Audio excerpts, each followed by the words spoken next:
എടാ, കാര്യങ്ങൾ ഒരുപാടുണ്ട്. അതിലൊന്ന്, പെണ്ണ് കാണാൻ പോകുമ്പോൾ നിന്നെക്കാളും കാണാൻ കൊള്ളാവുന്ന ഒരുത്തനെ കൂടെ കൊണ്ട് പോവരുത്. 2, മിച്ചറും ലഡുവും കൊണ്ട് വെക്കുമ്പോൾ ആക്രാന്തത്തോടെ വാരി വലിച്ച് കഴിക്കരുത്. പിന്നെ മെയിൻ കാര്യം, പെണ്ണ് ചായമായിട്ട് വരുമ്പോൾ ഇന്നേ വരെ പെണ്ണിനെ കണ്ടിട്ടില്ലാത്തവനെ പോലെ എന്ന് വായും പൊളിച്ചിരിക്കരുത്. അതൊക്കെ പെട്ടെന്ന് ഏതുവരെ പഠിച്ച്? 8 വരെ. എന്താ അഭിമാനത്തോട് പറയുന്ന നോക്കിയാണ്. 8ാം ക്ലാസ് വരെ ജയിച്ച. കഷ്ടം. കാണാനും കൊള്ളൂല. നടത്തുവാണെങ്കിൽ അത് ഇങ്ങനെ. ഇപ്പൊ പഠിത്തവും ഇല്ല. പഠിത്തത്തെ കുറിച്ച് ചേട്ടൻ കൂടുതലൊന്നും പറയണ്ട. നിങ്ങൾ 5ാം ക്ലാസ് വരെയല്ലേ പഠിച്ചിട്ടുള്ളൂ. എടാ അനിയ, ഞാൻ 5ാം ക്ലാസ് വരെ പഠിച്ചെങ്കിൽ എന്ത്, ഞാനെന്ത് തോറ്റോ? എടാ, 5ാം ക്ലാസ് ഞാൻ ജയിച്ചു. പിന്നെ 18ാമത്തെ വയസ്സിൽ കുട്ടി നിക്കറിട്ട് ഫ്രണ്ട് ബെഞ്ചിൽ ചെന്ന് ഇരുന്നപ്പോ ടീച്ചർ എന്തോ കണ്ടിട്ട് എന്നെ പറഞ്ഞു വിട്ട്.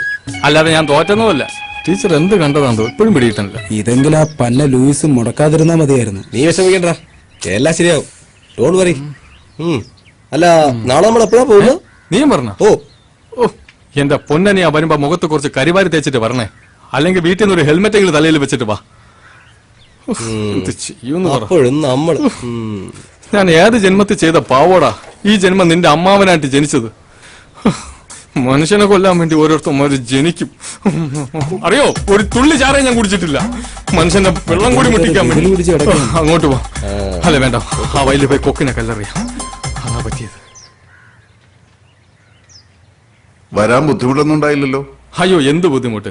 ഇവന്റെ കല്യാണം എങ്ങനെയെങ്കിലും ഒന്ന് നടന്നു കിട്ടണം. അതുകൊണ്ട് അത് കഴുതേരെ വീട്ടിൽ എങ്ങനെ വേണമെങ്കിലും ഞങ്ങൾ പോകും കേട്ടോ. പയ്യനൊന്നും പറഞ്ഞില്ല? അയ്യോ, അവൻ ഒന്നും മിണ്ടത്തില്ല. ഭയങ്കര നാണം കുലുങ്ങിയ. പക്ഷെ അതുകൊണ്ട് നിങ്ങൾ പേടിക്കേണ്ട കാര്യമൊന്നുമില്ല. രാത്രിയായ ഒരു നാണമില്ല അവന്. പിന്നെ ഇവനുമായിട്ടൊന്ന് അടുത്തു നോക്കണം. ആർക്കും ഇഷ്ടപ്പെടുന്ന ഒരു വലിയ സാധനം ഇവന്റെ കയ്യിലുണ്ട്. അതെന്തോന്നു? അല്ല, വലിയൊരു മനസ്സിന്റെ ഉടമയാണ് ഇവൻ. അത്രയ്ക്ക് സ്നേഹമാണ് ഇവൻ എല്ലാവരിടത്തും. പയ്യൻ എന്താ ചെയ്യുന്നത്? ഞാൻ ബിസിനസ് ഒക്കെ ആയിട്ട്. എന്ത് ബിസിനസ്? അയ്യോ, ഇനി ബിസിനസിനെ കുറിച്ച് സംസാരിച്ച ഇന്നിവിടുന്ന് പോവാൻ പറ്റത്തില്ല. ഇവന്റെ അച്ഛൻ ഒരുപാട് വസ്തുക്കളുണ്ട്, ഏക്കർ കണക്കിന്. അതിലില്ലാത്ത കൃഷികളാ. ഇഞ്ചി മുതൽ കഞ്ചാവ് വരെ. അല്ല, മറ്റേ എന്താടാ, മാഞ്ചി ഇപ്പൊ മൂഞ്ചിയന്. അല്ല, അച്ഛൻ വന്നില്ലേ? പുള്ളി ബൊമ്മന കള്ളിയില് ഉള്ളി കൃഷിയായിട്ട് പോയിരിക്കുകയാണ്, കാക്കയടിക്കാനെ. അതിങ്ങനെ വന്നില്ല. അതേ വരുമായിരുന്നു. ആളിന് ഭയങ്കര തിരക്കാണ്. നമുക്കിനി സംസാരം കുറച്ചിട്ട് പെണ്ണിനെ വിളിക്കാം. പിന്നെന്താ, ആയിക്കോട്ടെ. മോളെ,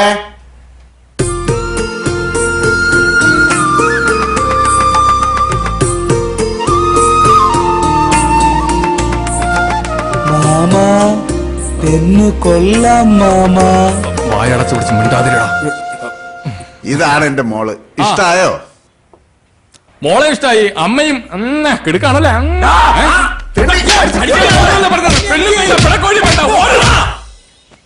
ഇവനെയൊക്കെ വിശ്വസിച്ചു പോയാ എന്നെ വേണം പറയാൻ. അടി വാങ്ങിച്ചു തന്നിട്ട് ഇരിക്കുന്നൊക്കെയാണ്. കിട്ടിയല്ലേ, ഞാൻ വാട്സാപ്പിൽ കണ്ട്. അതിലും വന്ന? വാട്സാപ്പിലാ? അതെങ്ങനെ അതിൽ വന്നത്? ഡിജിറ്റൽ ഇന്ത്യ അല്ലേ, എല്ലാത്തിലും വരും. എന്ത് ചെയ്യൂന്ന് പറ. പെണ്ണ് കാണാൻ പോയി അടി വാങ്ങുന്നത് ലോകത്തിൽ ആദ്യമായിട്ടായിരിക്കും. ഈ ബുദ്ധിയുള്ളവരൊക്കെ കൂടെ വന്നിട്ടും നിനക്ക് എങ്ങനെയാടാ അടി കിട്ടിയത്? നീ ഇത് എനിക്കിട്ട് വെച്ചതാണെന്ന് മനസ്സിലായി. ഇവനോട് ഞാൻ അന്നേ പറഞ്ഞതാ, പെണ്ണുങ്ങളെ കാണുമ്പോ ഇങ്ങനെ ആക്രാന്തത്തോടെ നോക്കല്ലേന്ന്. ഇതൊരുമാതിരി വർത്തമയും കണ്ട കണ്ടം പൂച്ചപ്പുറത്തെ വല്ലാത്തൊരു നോട്ടവും. മാമ, ഞാൻ നോക്കിയില്ല മാമ. നീ മിണ്ടരുത്. നീ എങ്ങനെ നോക്കിയാലും കണ്ടം പൂച്ചാന. കുടുംബത്തിനെ മാനം കെടുത്താൻ വേണ്ടി ഓരോരുത്തന്മാര് ജനിക്കും. മാമ, ഇനി എന്ത്? നീ ഒന്നും ചെയ്യണ്ട. ഒന്നുകിൽ നീ ആഗ്രഹം കളയണം, അല്ലെങ്കിൽ ഞാൻ ഇവിടുന്ന് നാട് വിടും. മനസ്സിലായ? ഞാൻ പോട്ടെ. നീ പോടെ. അപ്പൊ എന്റെ കമ്മീഷൻ? അടിവാൻ ചെയ്ത കമ്മീഷനാ? നിങ്ങളല്ലേ തോന്നിയ കാണിച്ചത്? ഞാൻ എന്ത് തോന്നിയ ദിവസം കാണിച്ചടാ? ഇപ്പൊ എന്നെ പറയണ? ഇപ്പൊ എനിക്ക് കമ്മീഷൻ കിട്ടണം. തന്നിലേക്ക് ഞാൻ അസോസിയേറ്റ് വിളിക്കും. നീ അസോസിയേറ്റ് വിളിക്കും.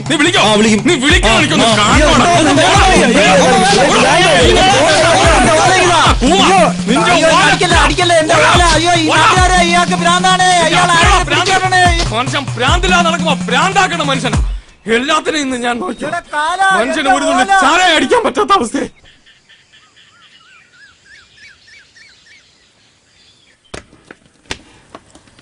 കോവാലോ, എന്തോ?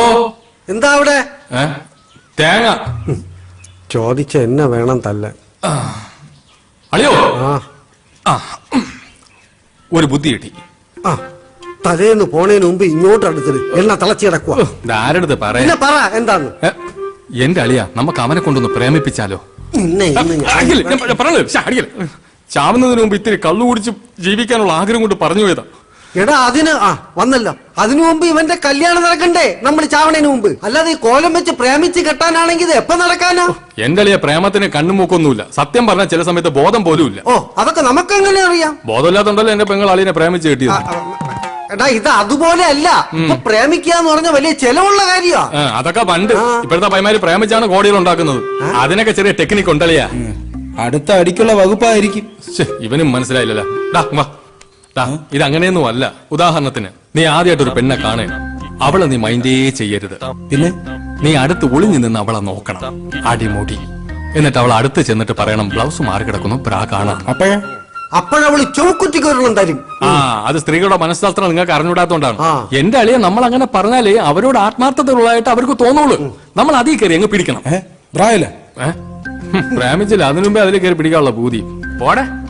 ഈ പ്രേമം മണ്ണാകട്ടൊന്നും ശരിയാവില്ല മാമ. മോനെ, നിന്റെ അമ്മാവന് വിവരമില്ലാതെ അങ്ങനെയൊക്കെ പറഞ്ഞെങ്കിലും അങ്ങനെ തള്ളിക്കളയാനുള്ളതല്ല പ്രേമം. അത് മനസ്സിന്റെ ഒരു വിങ്ങലാണ്. അവിടെ കറുപ്പും വെളുപ്പും ഒന്നുമില്ല. ദൈവികമായ ഒരു അനുഭവം മാതിരിയാണ്. അതാണ് യഥാർത്ഥ പ്രേമം. മരണത്തിന് പോലും അതിനെ തോപ്പിക്കാൻ പറ്റൂല.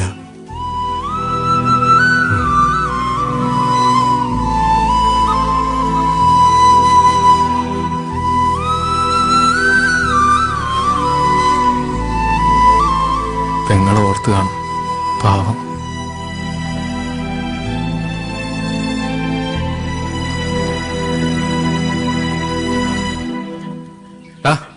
നിനക്ക് വേണ്ടി ഒരു പെണ്ണ് ജനിച്ചിട്ടുണ്ട്. അവള് വരും, സമയമാകുമ്പോ നിന്നെ തേടി വരും. വെറുതെ വിഷമിക്കണ്ട കേട്ടാ. അളിയാ, അളിയോ ചമ്മന്തി അരക്കണ്ടേ? ഞാൻ അരയ്ക്കാം. അനന്തു ഒരുമാതിരി മറ്റടുത്ത പരിപാടി കാണിക്കുന്നത്. സവണ ഞാൻ അങ്ങോട്ട് വിളിക്കാതിരിക്കുമായിരുന്നു. നീ കുറെ നാളായി ഇത് തന്നെ പറയുന്നത്. ഞാൻ വിളിച്ചാ നീ ഒന്ന് ഫോൺ പോലും എടുക്കൂലല്ലോ. അയ്യോ അണ്ണാ, കാശിന്റെ കാര്യം ഉടനെ ശരിയാക്കാം. അതൊന്നും എനിക്ക് അറിയണ്ട. നിന്റെ കൂടെ വിസ അടിച്ചവന്മാരെല്ലാം മുഴുവൻ പൈസയും തന്നു. ഇനി നീ മാത്രമേ തരാവുള്ളൂ. ഞാൻ അപ്പോഴേ പറഞ്ഞതാ കൈ കാശില്ലാതെ ഇമാതിരി പരിപാടിക്ക് വരില്ലെന്ന്. ഇപ്പൊ അമ്മമാരുടെ ചീത്ത മൊത്തം ഞാൻ കേൾക്കണം. ഇല്ല, ഇനി ഒരു അവധിയില്ല. ഉടനെ കാശ് റെഡിയാക്കാം, ഉറപ്പ്. തന്നാ നിനക്ക് കൊള്ളാം. ഇല്ലെങ്കിൽ അഡ്വാൻസ് തന്ന പൈസ കാക്ക കൊണ്ടുവന്ന് കരുതിയാ മതി. പൈസ കൊടുത്ത് ഇതൊക്കെ നടക്കൂടെ? ഗൾഫിൽ പോയാൽ കുഴിച്ചെടുക്കാന്നാണ് അവന്റെ വിചാരം. പറഞ്ഞിട്ടും കാര്യം. നിനക്ക് ഇതിന്റെ എന്തെങ്കിലും ആവശ്യം ഉണ്ടായിരുന്നു? അന്നേ പറഞ്ഞല്ലേ ഇതൊന്നും വേണ്ട. ഇവിടെ എന്നിട്ട് കാര്യമില്ലടാ. വീട്ടിലാണെങ്കിൽ എന്നും പ്രശ്നമാണ്. അതിന് നിന്റെ അച്ഛൻ്റെ പൂത്ത കാശുണ്ടല്ലോ, അതും തരൂലേ? അതല്ലേ കുഴപ്പം. ചത്താലും 5 പൈസ തരില്ലെന്നാണ് അങ്ങേര് പറയുന്നത്. ഇനി എന്താണ് പ്ലാൻ? ആരെ കൊന്നിട്ടാണേലും ഞാൻ ആ കാശ് ഒപ്പിക്കും. അതുള്ള ചില വഴികളൊക്കെ തെളിഞ്ഞു വരുന്നുണ്ട്. നമുക്ക് അടുത്ത ദുരന്തം വരുന്നതാണല്ലേ. ഇന്നലത്തെ കല്യാണം കാണലും പൊളിഞ്ഞല്ലേ. ഇനിയിപ്പോ ലൂയിസ് മുതലാളിയെ കുറ്റാൻ പറയാൻ പറ്റില്ലല്ലോ. അത് അമ്മാവൻ കാണിച്ച പണിയാ. അല്ലടാ, നിനക്ക് ഇപ്പൊ തന്നെ പെണ്ണ് കിട്ടണമെന്ന് ഇത്രയ്ക്ക് നിർബന്ധം, അത്രയ്ക്ക് മുട്ടിക്കണ? ഏയ് അതൊന്നുമല്ല, അവന് ജാതകദോഷമുള്ളതാ. ഇപ്പൊ നടന്നില്ലെങ്കിൽ ഇനി 40 വയസ്സ് കഴിഞ്ഞ് നടക്കാൻ. അത് മാത്രല്ലടാ, കുടുംബ വീട്ടിൽ വെച്ച് അവന്റെ കല്യാണം നടത്തോളെന്നും പറഞ്ഞ് മാധവേട്ടൻ നാട് മുഴുവൻ പറഞ്ഞു നടക്കുകയല്ലേ. അതിനി നടക്കുമെന്ന് തോന്നുന്നില്ല. കേസവന്റെ ചേച്ചി ജയിച്ചില്ലേ, അവളത് വിൽക്കാൻ പോകുന്നാണ് പറഞ്ഞു കേട്ടത്. അത് ഞാൻ അറിഞ്ഞു. ആ വീട് വെക്കാൻ വേണ്ടി മെമ്പറും ബ്രോക്കറും കൂടി ആളെ തപ്പി ഇറങ്ങിയ കാര്യം. നന്ദിയില്ലാത്ത വർഗങ്ങൾ. നീ അങ്ങനെ പറയല്ലേ. നിന്റെ ചേച്ചിക്ക് സ്ത്രീധനമെന്നും പറഞ്ഞ് വീടും വസ്തു എഴുതി കൊടുത്തത് നിന്റെ അച്ഛൻ. എന്നിട്ട് എവിടെയോ കിടന്ന ഒരു ഓഞ്ഞാവളിയനെ ഭർത്താവെന്നും പറഞ്ഞ് കെട്ടിച്ചു കൊടുത്തതാര്? അത് നിന്റെ അച്ഛൻ. അപ്പൊ ആ ദേഷ്യമൊക്കെ നിങ്ങളുടെ അടുത്ത് കാണാതിരിക്കൂ. ആ കാണിച്ച ലൂയിസ് മുതലാളിയോടുള്ള വാശിയും വൈരാഗ്യത്തിന്റെ കാരണം ഉള്ളതെല്ലാം കൂടെ കേസും വക്കാണൊക്കെ പറഞ്ഞ് വിറ്റു തുളച്ചു. പിന്നെ ആ കൂടെ ഉള്ളത് ഇവന്റെ പേരിലുള്ള വഴിയില്ലാത്ത ആ പറമ്പ് മാത്രം. അതാണെങ്കിൽ ഒരു സൈഡിൽ ലൂയിസിന്റെ തോട്ടവും മറു സൈഡിൽ പുഴയും. അവിടെ വേണമെങ്കിൽ നിനക്കൊരു വീട് വെക്കാം. പക്ഷെ ഡെയിലി അച്ഛനും മക്കളും കൂടെ പുഴ നീന്തി അക്കരെ പോവേണ്ടി വരും. അതിന് വേറൊരു ഐഡിയ ഉണ്ട്.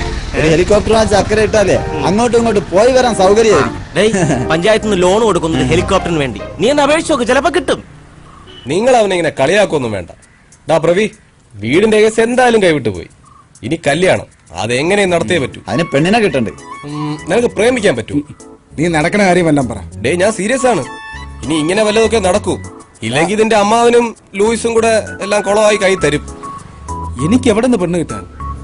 നിൽക്കണ് മുനി, ഇങ്ങനെ പ്രേമിച്ചല്ലേ കെട്ടിയത് അല്ലേ?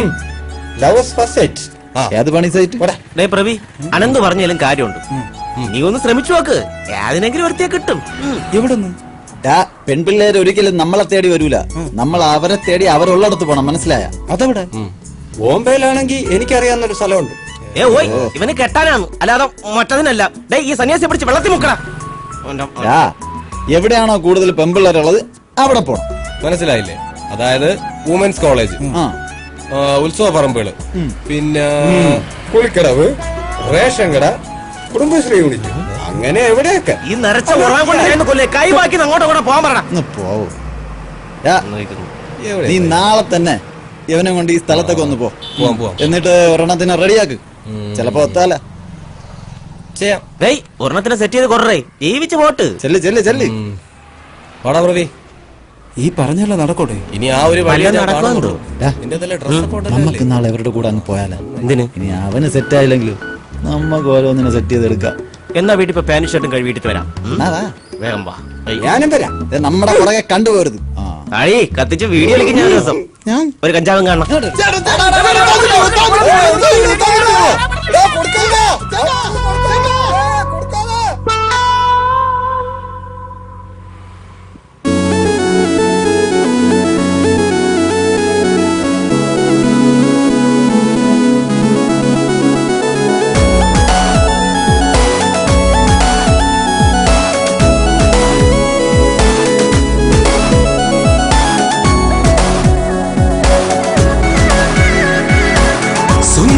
ചാരത്ത് വന്നടയും നേരത്ത് അറിയാതെ ഉള്ളിൽ പ്രേമം പൂത്തല്ലോ.